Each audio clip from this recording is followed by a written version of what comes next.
¿Cómo están? Un nuevo capítulo que iniciamos en la compañía de todos ustedes. Eso hace que uno se sienta verdaderamente alegre, estimulado, muy energizado. Dan ganas de atravesar las pantallas y abrazarlos por la preferencia, que podamos correr todos juntos por las calles enarbolando la bandera de la prevención y la salud. Sin embargo, hay veces que pienso que no están allí y me embarga una tristeza, una desesperanza, nada tiene sentido y a uno le dan ganas de encerrarse, dejar pasar el tiempo hasta que esa sensación de vacío acabe y todo termine finalmente. ¿Qué les pareció? Estas declaraciones tan polarizadas fueron hechas a propósito para introducir el tema del día de hoy, un tema que polariza los pensamientos, las emociones y que puede alterar muchísimo al que la padece y a los que lo rodean. Afecta aproximadamente a 140 millones de personas en el mundo, el 2 al 3% de la población total. Estamos hablando del trastorno afectivo bipolar, un trastorno que en nuestro país lo viven muchas personas. Existen algunos mitos acerca de esta afección, así que hoy intentaremos conocerlos y derribarlos. Pónganse cómodos porque ya empieza Mega Salud.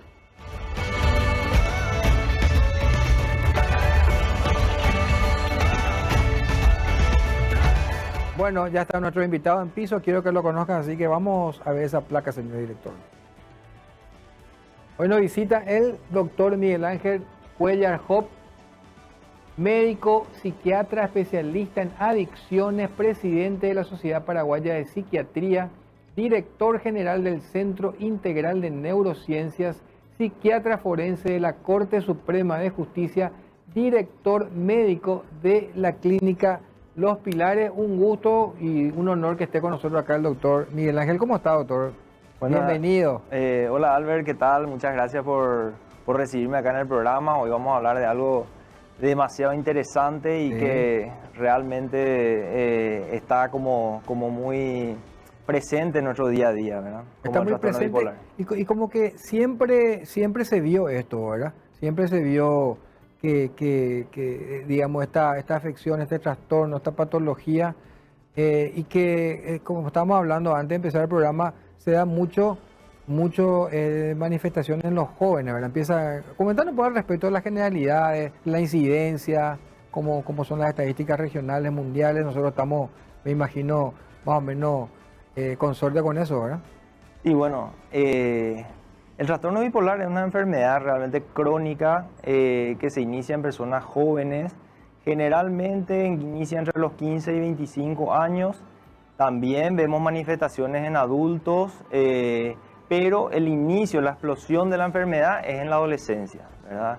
¿Por qué se produce en la adolescencia? Bueno, primeramente, ¿por qué se produce? Es una combinación entre genética, ¿verdad? Biología del ser humano. Uno ya nace con eso. Ya lo traemos heredado, ¿verdad?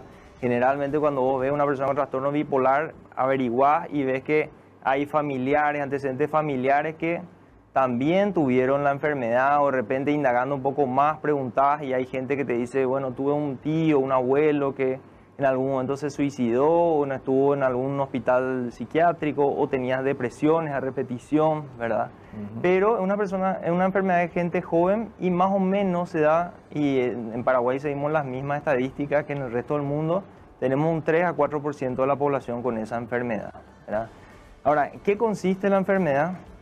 Porque muchas veces escuchamos en la jerga popular, no, ese es un bipolar, o digamos, escuchamos la palabra bipolar a las personas, generalmente se le cataloga a las personas que tienen inestabilidad emocional, ¿verdad?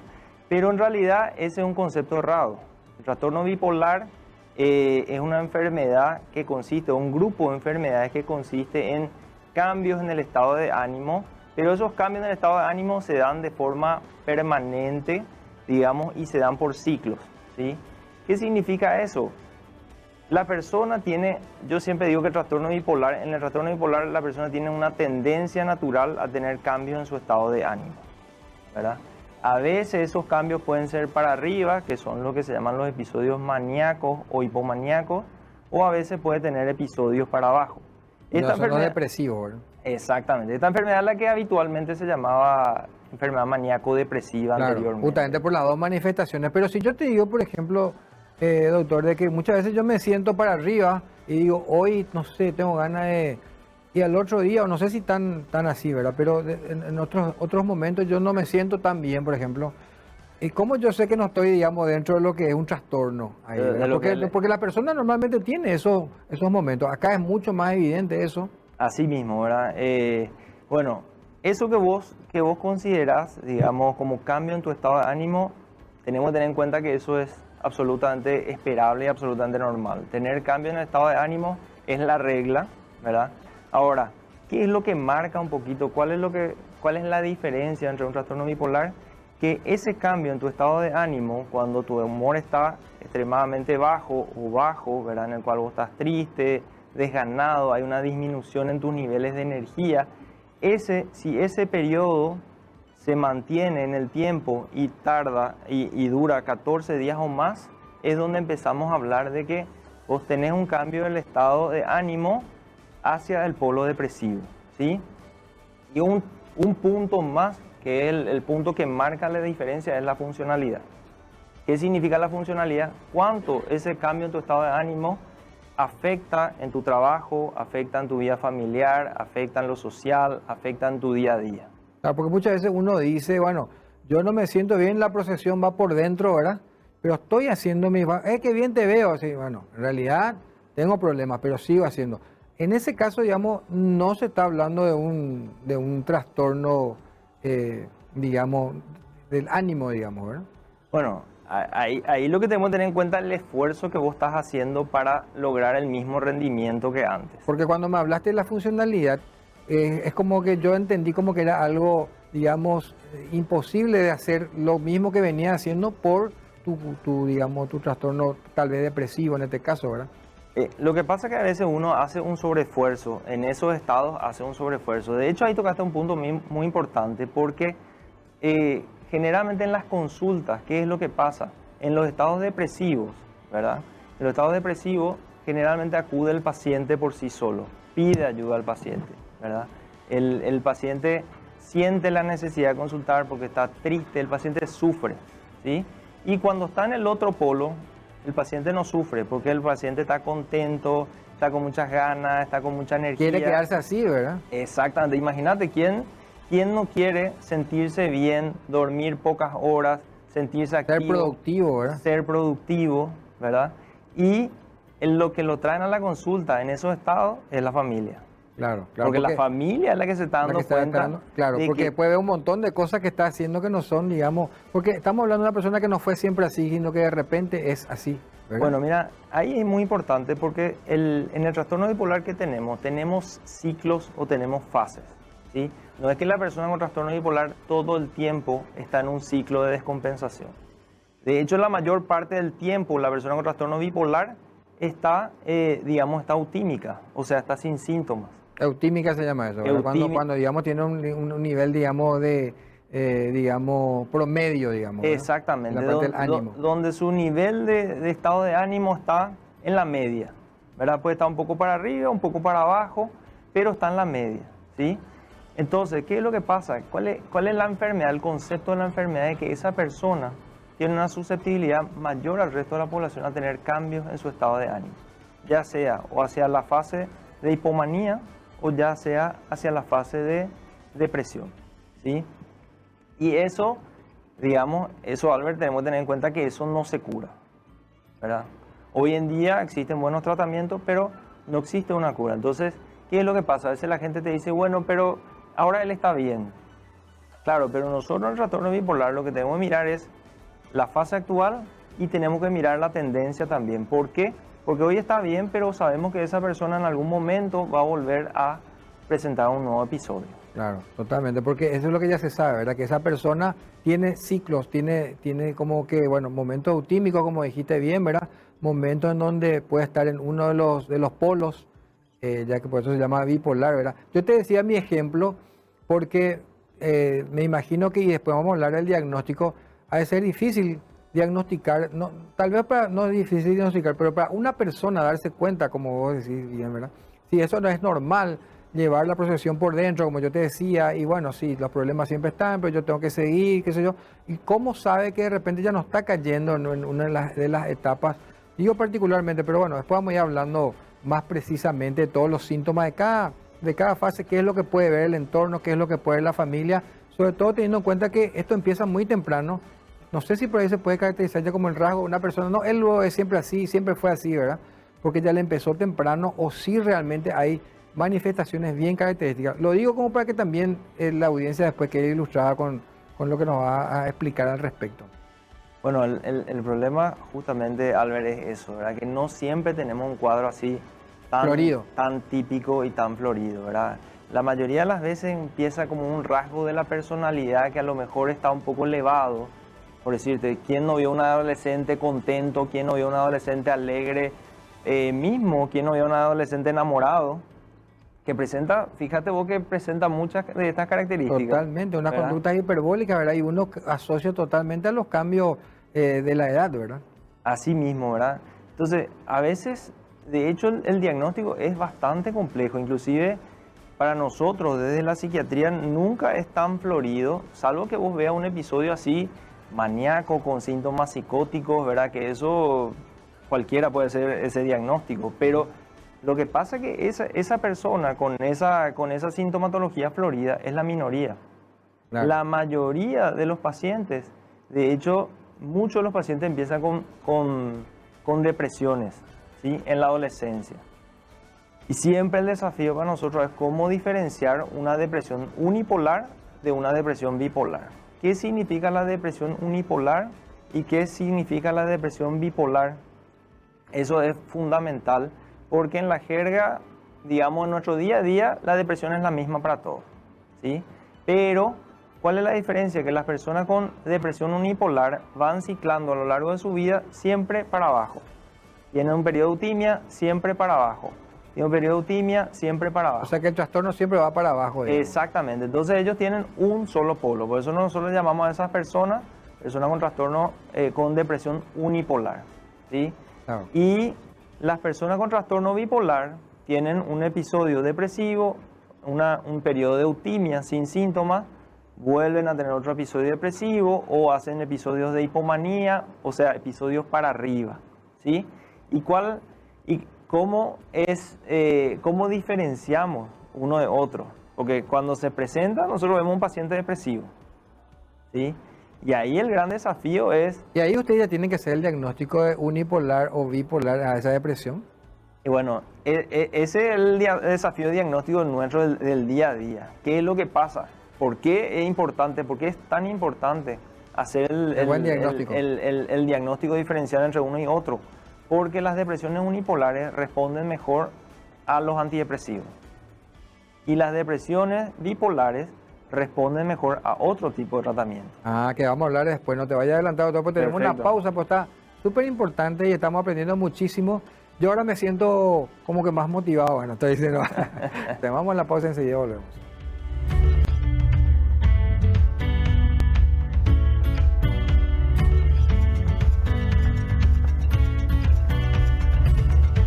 Segundo bloque de nuestro programa, momento de hablarles de Recuperal AZ. En el día a día tenemos mucho por hacer y hay veces que el agotamiento físico y mental nos impiden cumplir con todo. Por eso necesitamos un aliado que nos anime cada mañana hasta llegar a lo que nos proponemos. Si sos uno de los míos, te cuento que llegó Recuperal AZ Hombre, nuevo multivitamínico diseñado específicamente para el hombre actual que impacta positivamente en tu movilidad, fortaleza muscular y salud cardiovascular, con vitaminas y minerales esenciales que cuidan tu bienestar con una sola toma al día, libre de gluten, 0 calorías. Sentite más fuerte, más sano y con más energía con Recuperal AZ Hombre. Animate y convertí a Recuperal AZ en parte de tu día. Infórmate más en las redes sociales @recuperalpi o en www.recuperalvitaminas.com.pi. Logra lo que te propongas con Recuperal AZ Hombre, de venta libre en farmacias. Calidad FAPASA. Muchísimas gracias, agradecemos por supuesto todos los días esta compañía de Recuperal Vitaminas de la A a la Z. Nosotros estamos hablando de trastorno bipolar con el doctor Miguel Ángel Cuellar. Doctor, entonces no es tan fácil, no es café con leche, no es negro o blanco, sino que hay una escala de grises ahí que ustedes tienen que considerar en la mayoría de los casos, ¿verdad? De hecho, nosotros por eso hablamos de un espectro bipolar, ¿verdad? Porque no es muy fácil el diagnóstico Y así como tip práctico, ¿qué podemos ver en nuestras casas? ¿Qué podemos ver en nuestros hijos o en los adolescentes en general? Generalmente se empiezan a ver cambios de conductas en los cuales la persona, por ejemplo, vamos a hablar de lo que es específicamente el episodio hipomaníaco y lo que es el episodio maníaco, ¿sí? Que es uno de los polos del trastorno bipolar, ¿verdad? El episodio hipomaníaco es aquel episodio en el cual la persona cambia de conducta, no necesariamente de la noche a la mañana, eso generalmente va aumentando con el correr de los días. ¿Y qué es lo que se presenta? Empezamos a ver insomnio, la persona empieza a tener luego menos necesidad de dormir, te dice dormí 5 horas y me siento fantástico, ¿verdad? O de repente te dice yo me siento súper bien, o empieza a tener ciertas ideas que son medio de grandeza, o sentís como que la autoestima está elevada, ¿verdad? Por ejemplo, yo voy a ser un gran empresario, yo tengo contactos de repente con gente ya de altos estratos, con Bill Gates, con... A ese nivel. Bueno, eso ya es, digamos, cuando ya tiene una idea de grandeza muy alta, ¿verdad? Pero de repente también te dicen yo voy a ser millonario, o de repente te dicen mira, me da una concesionaria a sacar un auto y en realidad tiene un salario que no le da para conseguir eso. Aparte de eso, también empiezan a hablar mucho más de lo habitual, ¿verdad? Eso nos tiene que llamar la atención. Empieza a hablar de diferentes temas, ¿verdad? También está más acelerado de lo habitual, vos le ves como más activo todo el día.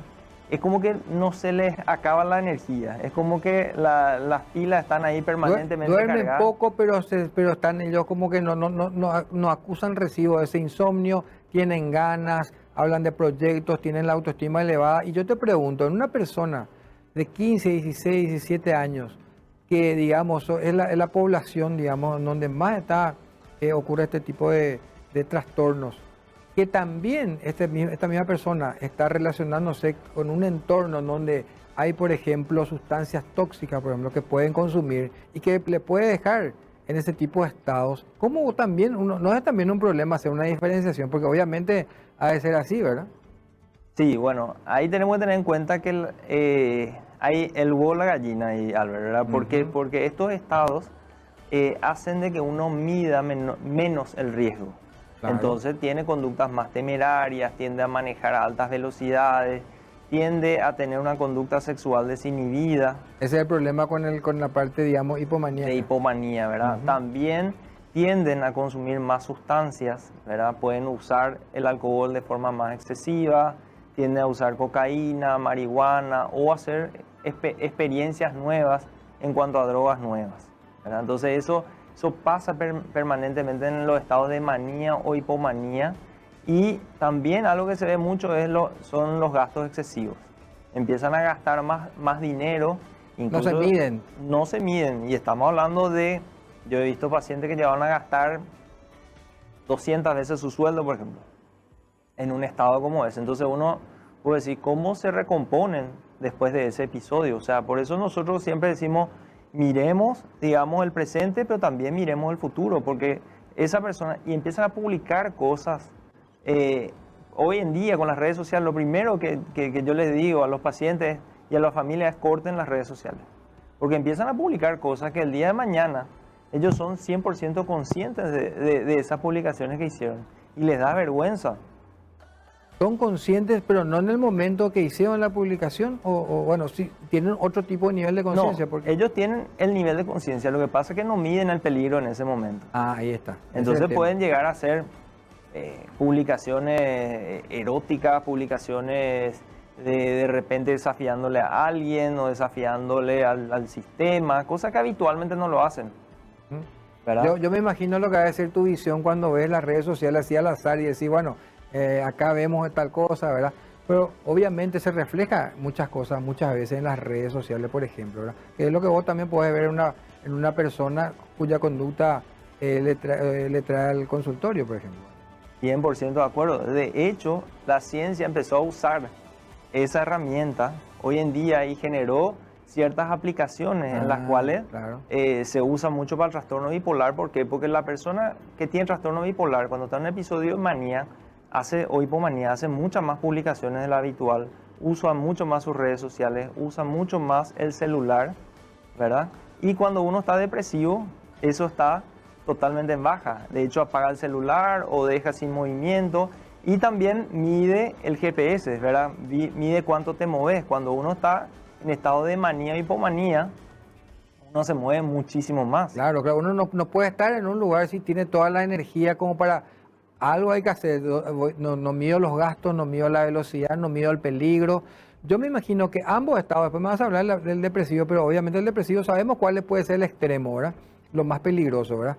Y obviamente también el otro lado de la bipolaridad, de la hipomanía, es también peligrosa porque no mide el peligro, no mide las consecuencias, ¿verdad? No mide el peligro y hay un montón de consecuencias que puede tener ese estado, ¿verdad? En algunos casos puede ser uso de drogas, en algunos casos puede ser una conducción temeraria, accidente de tránsito. ¿Cuántas veces vemos todos los días en los noticieros? No, Y ahí al toque uno se da cuenta, no, este evidentemente no está del todo bien, ¿verdad? Embarazos no deseados, enfermedad de transmisión sexual, ¿verdad? Gasto excesivo que uno después tiene que pagar la cuenta. Claro, claro. Esa carga económica después. Exactamente. Y la familia, ¿verdad? El porcentaje ahí en esos estados de infidelidades, porque la persona está mucho más hipersexual, ¿verdad? O sea, hay muchísimos riesgos en esos estados, ¿verdad? Y también la familia que está alrededor sufre muchísimo, porque vos te das cuenta que tu familiar enfrente tuyo está mal y la persona no se da cuenta y tiene que hacer algo con eso. Eso te iba a preguntar. Uno no se da cuenta estando en el estado. Vamos a hablar, vamos a separar un poquitito como para, pero me imagino que en ambos casos, cuando está en el estado de hipomanía, uno no se da cuenta lo que está generando en su entorno familiar, por ejemplo, o en su pareja, o en sus padres y hermanos, en sus amigos, cuando uno está cometiendo de repente ese tipo de vamos a llamarle... Lo que pasa, Albert, que el estado de ánimo va creciendo muy gradualmente, ¿verdad? O sea, va creciendo tan gradualmente que hace que muchas veces la persona no sea consciente de que está más acelerado de lo habitual, ¿verdad? Simplemente un día amaneció así, o al día siguiente así, y al día siguiente así, entonces hace de que esa persona no mida realmente si está acelerado o si realmente está demasiado contento nomás. Claro, realmente no, eso sería en la hipomanía. Pero en la manía sí, ya francamente uno se da cuenta de que está muy acelerado, de que está durmiendo 2 a 3 horas, ¿verdad? O sea que uno es consciente, puede darse cuenta de eso. Puede darse cuenta. Ahora, de ahí a que quieran hacer algo en ese ¿verdad? estado, Claro. es muy poco probable. Muy difícil. Ahora, lo que más vemos realmente, Albert, no son esos estados de hipomanía o de manía. Lo que más vemos en la práctica son los estados que se llaman depresivos o los estados que se llaman mixtos, ¿verdad? ¿Qué son los estados mixtos? Por eso también se dejó de usar hoy en día la enfermedad maníaco-depresiva ya no. Ese término ya no se utiliza. Ya no, porque se sabe que hay como otros estados también, aparte solamente de la manía y la depresión, ¿verdad? Hoy en día se habla mucho de lo que son los estados mixtos. ¿Qué son los estados mixtos? Son los estados más complejos. ¿Por qué? Porque ahí es donde se solapan síntomas depresivos con síntomas maníacos. O sea, ¿Cómo se presenta un estado mixto, por ejemplo? un estado mixto, justamente la persona está triste, está muy irritable, pero también está acelerada, está hiperactiva, ¿verdad? Entonces, fíjate vos que ahí es mucho más riesgoso, por ejemplo, los suicidios se dan mucho más en estados mixtos que en estados depresivos y que en estados maníacos. Es importante, eso me vas a aclarar, tengo una pausa ahora, pero eso me vas a aclarar después, porque también te quiero preguntar todos los síntomas que presenta una persona con un estado francamente depresivo, ¿verdad? Para después irnos a la parte mixta, ¿verdad? Al intermedio, al solapado, al peligroso también. Pausa y enseguida volvemos.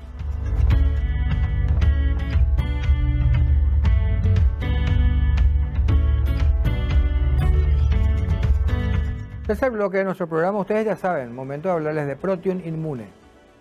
Protein Inmune, ciencia y biotecnología para una vida mejor. Contienen más de 10.000 millones de UFC por dosis, el de mayor aporte entre los probióticos disponibles en Paraguay.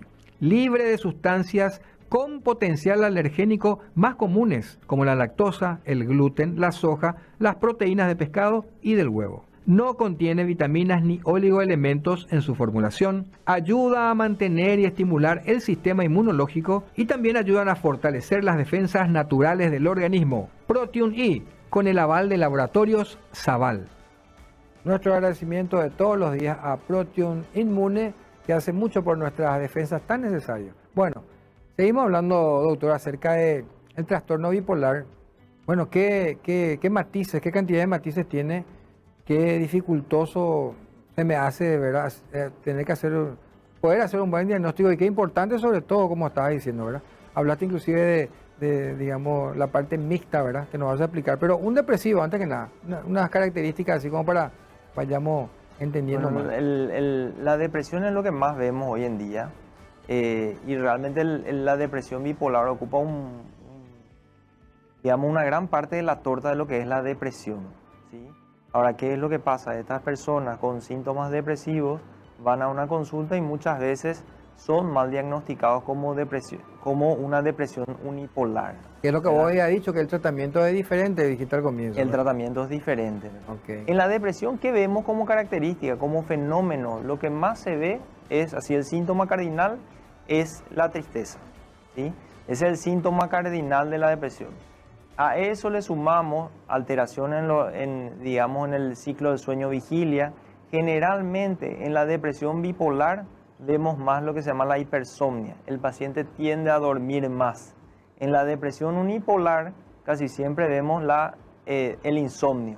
Y la depresión está más asociada con lo que se llama el insomnio por despertar precoz. Es esa persona que no tiene problema para empezar a dormir, pero en vez de despertarse a las 6 o las 7 de la mañana, se despierta a las 3 de la mañana y ya no puede volver a conciliar el sueño. Ese digamos, es en la depresión En la depresión unipolar. unipolar. ¿Sí? En la depresión bipolar, la alteración del sueño que más se ve con frecuencia es la hipersomnia. Ese paciente que está con depresión bipolar, vos le ves acostado todo el día, con mucha fatiga, con mucho sueño, con mucho cansancio, triste, desganado, con llanto fácil, muy sensible, a veces puede estar irritado también, ¿verdad? Y una característica que se da también como diferencial, ¿verdad? No es patognomónico, pero sí es diferencial, es el tema del apetito. En la depresión unipolar, ¿qué es lo que pasa? Que son las depresiones que más vemos en el día a día. La persona baja de peso, tiene menos apetito, tiene menos hambre y tiende a bajar de peso. Y en la depresión bipolar, generalmente tiene un aumento de apetito, tiene un aumento de peso también. Entonces está todo el día acostado, solamente se levanta para comer, sube de peso, ¿verdad? Y la pasan muy mal, ¿verdad? Por eso es que generalmente en la depresión sí piden ayuda, ¿verdad? Y nosotros decimos siempre que en los episodios de manía y hipomanía sufre la familia y en la depresión sufre el paciente. Claro. Él mismo se va, se da cuenta, no le gusta el estado en que está y, No le gusta. y busca ayuda. Busca ayuda. Eso por lo menos es una ventaja, digamos, comparativamente hablando, ¿verdad? Así mismo, ¿verdad? Y después hablábamos hace rato del tercer episodio, ¿verdad? O otro tipo de episodio que se llama el episodio mixto. ¿Qué es lo que pasa? A veces uno va, digamos, con un médico no especialista y hoy hay un uso indiscriminado también de antidepresivos. Incluso yo he visto también gente no psiquiatra, ¿verdad? O no médicos que indican antidepresivos, ¿verdad? Porque mi mamá tomaba, porque mi prima tomaba, porque mi vecina tomaba, Claro. ¿verdad? Es una costumbre el tema de la automedicación acá en nuestro país, ¿verdad? A mí me hacía bien, te dice tu vecina, y ya te indica lo mismo que Toma tomaba. este porque a mí me hizo fantástico, probar este, ¿verdad? Así mismo. Entonces, a veces se tratan, digamos, con antidepresivos. ¿Y qué hacen los antidepresivos? Digamos, en la depresión unipolar los antidepresivos mejoran el estado de ánimo. Pero en la depresión unipolar lo que tienden a mejorar y tienden a hacer un switch, un cambio, un viraje en el estado de ánimo. Y a veces ese viraje va a un episodio de hipomanía o de manía y generalmente tiende a predisponer a lo que se llaman los episodios mixtos. Los episodios mixtos son los de más difícil abordaje porque responden más lento a los fármacos, la persona está más irritable, el síntoma así cardinal es la irritabilidad. Y el episodio mixto es la mezcla entre el síntoma, entre la depresión y la manía. O sea, nosotros podemos llegar a ver un paciente que esté agitado, pero triste, ¿verdad? O que esté llorando, pero gritando, ¿verdad? Que esté nervioso o nerviosa, ¿verdad? Y que esté acelerado, ¿verdad? Entonces, realmente se hace muy difícil, incluso predisponen más los episodios mixtos, predisponen más al suicidio, ¿verdad? ¿Por qué? Porque en la depresión, ¿qué pasa? El paciente tiene el estado de ánimo, el humor depresivo, pero no tiene las energías, ¿verdad? En el episodio de manía o hipomanía, el paciente Lo que menos piensa es en quitarse la vida. exactamente, Claro, se siente fantástico. Se siente bien, claro. ¿Verdad? Entonces, en el episodio mixto se siente realmente mal y tiene todas las energías y tiene todas las Encima pilas para tiene poder la hacerlo. energía. Así Claro. mismo. Es muy peligroso, muy peligroso. Y se ve mucho eso, el mixto. Se ve bastante. Se ve, de hecho, en las internaciones lo que más vemos son episodios mixtos o de manía o hipomanía, ¿verdad? Que son por lo que más realmente son de mayor gravedad, ¿verdad? Por lo que estás contando. Exactamente, ¿verdad? Y después también algo muy, muy importante que tenemos que saber es de que estos pacientes no tratados cursan o maltratados, cursan también a largo plazo con deterioros cognitivos, o sea, deterioro de todas las funciones que consideramos como de la inteligencia, la atención, concentración, memoria. Entonces, ¿qué es lo que pasa? Nosotros podemos ver en la práctica diaria, vemos pacientes de los 15 años con ese primer episodio, hasta ese paciente de 70 años que viene con 5 internaciones, con 30 episodios, ¿verdad? Y vemos realmente la mala evolución que tiene a lo largo del tiempo. Ahora, eso sí, Albert, con buen tratamiento, tienen muy buen pronóstico. Eso es importante recalcar. Obviamente, cuando uno deja librar, digamos, este tema en el tiempo, ¿verdad? Lo que puede llegar a ocurrir es que también se ven afectadas otras funciones cognitivas, por ejemplo, ¿verdad? Y cuando uno tiene tratamiento, porque como dijiste y recordamos otra vez a la audiencia, esto no tiene una cura, ¿verdad? Pero sí tiene un tratamiento. Pero vos sabés que, Albert, es increíble cómo nosotros en psiquiatría tenemos tantos estigmas, ¿verdad? Porque si vos te vas a tu cardiólogo, a tu clínico, te dice vos tenés que tomar aspirina hasta el día de tu muerte, nadie discute nada. Nadie dice nada. O si te da un antihipertensivo y tenés que tomar todos los días, nadie dice nada. Pero cuando vos le decías a un paciente, vas a tener que tomar esto, y esto es lo que te va a mantener bien, y todo pega en el grito al cielo, Sí, en sí. psiquiatría, en salud mental, es impresionante ese fenómeno, ¿verdad? Y otro fenómeno de mucho estigma es cuando vos tenés un dolor de rodilla, te va al traumatólogo. Cuando vos tenés depresión, te va a tu vecina, te va al cura, te va a cualquier Sí, parte, sí, menos al psiquiatra. Sí.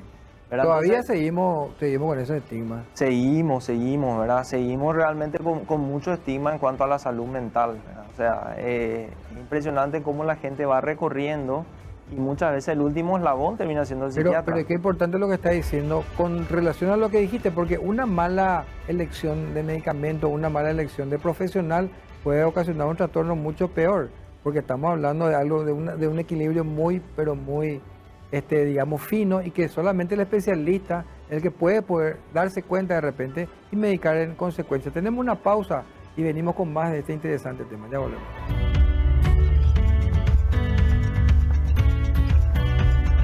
Último bloque de nuestro programa se nos fue volando, no hablo más, doctor, un redondeo, consejos, tratamiento. Bueno, realmente algo que quería dejarles también es de que no todo dentro del trastorno bipolar es malo, ¿verdad?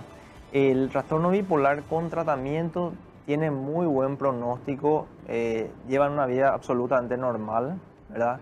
Pueden estudiar, pueden trabajar, pueden tener una familia, pueden hacer absolutamente todo si hacen tratamiento. ¿Cuál es el tratamiento de elección? El tratamiento de elección en el trastorno bipolar hasta hoy en día es farmacológico, ¿sí?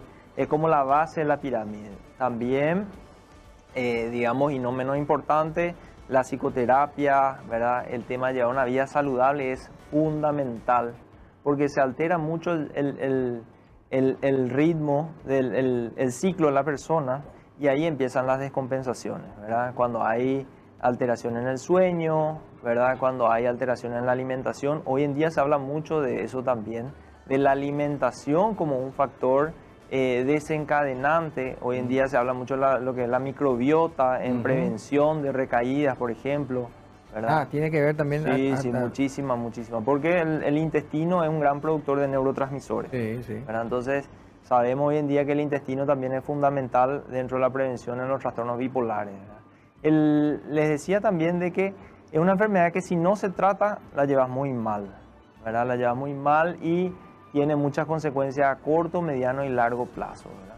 Ahora, no todo es malo en el trastorno bipolar. También hoy sabemos que los grandes genios de nuestra historia fueron portadores del trastorno bipolar, y hoy en día sabemos, y hay muchos artículos, muchas revisiones que hablan de la genialidad en el trastorno bipolar.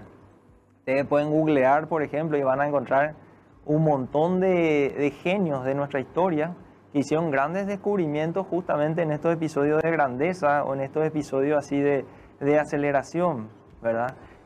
Y realmente está descrito de que ellos tienen una creatividad superior a las personas no bipolares. Ah, mira, pues qué interesante. Y bueno, yo creo que queda materia pendiente para todos nosotros, googlear un poquitito eso, investigar un poquitito y saber un poquitito más acerca de eso. Bueno, de los genios que tenían trastornos bipolares en nuestra historia y todo lo que pudieron hacer, ¿verdad? En un momento de repente de grandeza. Bueno, doctor, te agradezco muchísimo. Queda pendiente, digamos, mucho más de todo esto, pero me gustaría hacer contigo una agenda de temas, porque el tema de las adicciones, el tema de la salud mental en general es tan importante. Yo creo que tocarlo, charlarlo contigo va a ser muy beneficioso para todos nosotros. Y hablar realmente va derribando estigmas, ¿verdad? Y eso es lo que nosotros necesitamos en salud mental, empezar a derribar los estigmas y empezar a entender de que es una enfermedad como cualquier otra enfermedad y hay que tratarla. Totalmente, así como dijiste, el cardiólogo te dice toma esto, tenés que tomar siempre esto, toma siempre eso. Cualquier especialidad, pues no dudan en hacerle caso, pero por alguna razón yo pensé que ya era menos, ahora podemos decir, sigue siendo todavía un tabú el tema de la salud mental. Así que bueno, está abierto este espacio para ir derribando todo eso. Muchas gracias, Albert, espero que podamos estar pronto acá otra vez. Así mismo, así va a ser. Bueno, nosotros, ¿dónde te encuentras? ¿Estás en redes sociales, por ejemplo? No soy muy fan de las redes sociales, ¿verdad? Así que... ¿Y dónde te encuentra la gente, por ejemplo? Bueno, yo estoy en un consultorio, estoy en un centro que se llama Centro Integral de Neurociencias, y ahí pueden encontrarme al 0986-877-177. Perfecto. Bueno, gracias nuevamente y de nuevo, doctor. Nosotros nos despedimos todos ustedes hasta un siguiente programa y lo hacemos con nuestros habituales consejos. Hasta pronto. Según estimaciones, cada año se producen en el mundo unos 7 millones de fusiones atribuibles a la contaminación atmosférica. Los datos de la OMS indican que 9 de cada 10 personas respiran aire cuyos altos niveles de contaminantes superan los límites recomendados en las directrices de la OMS. Respecto a eso, los países de ingresos bajos y medianos son los más expuestos. Desde el smog suspendido sobre las ciudades hasta el humo de los hogares, la contaminación atmosférica plantea una grave amenaza para la salud y el clima. Los efectos combinados de la contaminación atmosférica ambiente y la contaminación del aire en los hogares ocasionan cada año unos 7 millones de defunciones prematuras, como consecuencia, en gran medida, del aumento de la mortalidad por accidentes cerebrovascular, cardiopatía coronaria, neumopatía obstructiva crónica, cáncer de pulmón, infecciones respiratorias agudas. Cada vez hay más pruebas que demuestran los vínculos que existen entre la contaminación del aire y el riesgo de las enfermedades cardiovasculares, incluidos algunos estudios realizados en zonas muy contaminadas. Algunas muertes pueden atribuirse a más de un factor de riesgo. Por ejemplo, tanto el consumo del tabaco como la contaminación del aire pueden provocar cáncer de pulmón. Algunas de las muertes por cáncer de pulmón podrían haberse evitado con la mejora de la calidad del aire o con la reducción del consumo del tabaco.